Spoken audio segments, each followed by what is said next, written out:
Welcome back to another Lab tutorial, folks. Today we're going to be talking about something a little bit different, about the sound inside of sounds, or the concept that when you're looking for those really unique and different sounds that you really hope and pray are going to fit your project, perhaps you should turn to some of the sounds that are already in your project.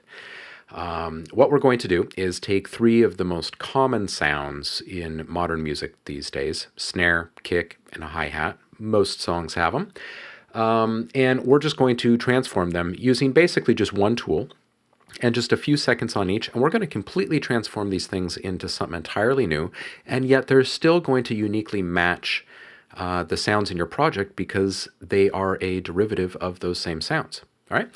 So, and we have no idea where we're going to end up here with these sounds. And this is always fun to see what happens next. So I'm going to see it as you see it. So we'll start with our snare.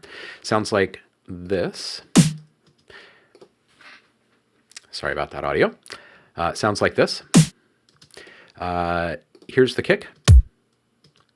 And here is the hi-hat. All right. So let's start with the snare since it's on top, and we're just going to set flex mode here to speed. See what it sounds like. All right, actually, you know what? We always pick speed. Why don't we do pitch? And right off the bat, it sounds like this. Shouldn't really have any kind of difference until we flex it. Let's move it out like a bar and see what happens. Okay, well, that was rather impressive. So we'll leave it there. Next one is the kick, and see, this is the original sound. And we'll set flex mode to something different. How about maybe polyphonic? That one's always kind of fun.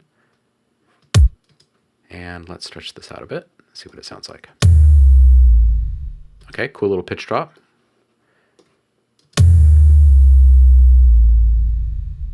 Okay, that was interesting.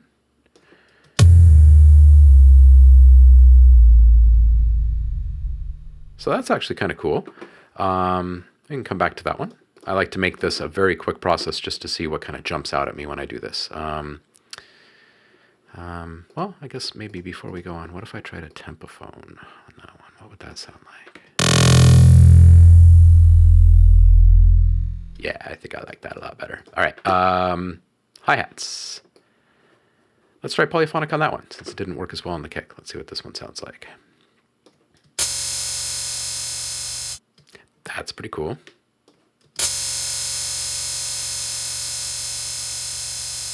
Yeah, I don't know if we really needed to go all that long. So maybe these are our three new sounds. So you're working on a project and you really want some kind of unique embellishment, but you want it to match your project. And here's something from a snare.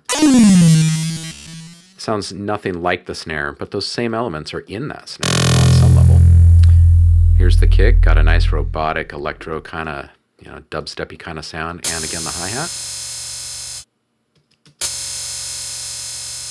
Nice little like power or generator type sound or something. Anyway, this is just a quick reminder to look inside the sounds that you're already using. Think about them differently. And we spend a lot of time talking about software instruments and MIDI-based instruments and what we can do with them. But let's not forget that once things are in audio, we can pull and stretch them in just about any way we can imagine. And sometimes it's just as simple as switching a playback mode, and stretching it out a bit. It only takes a couple of seconds. You never really know what you're going to discover until you do it. And it's a lot of fun just to be surprised in the moment. So take from it what you will. And thanks for tuning in. As always, if you have comments, leave them below. If you have suggestions for future tutorials, reach out to us and let us know. Thanks for stopping by. Cheers.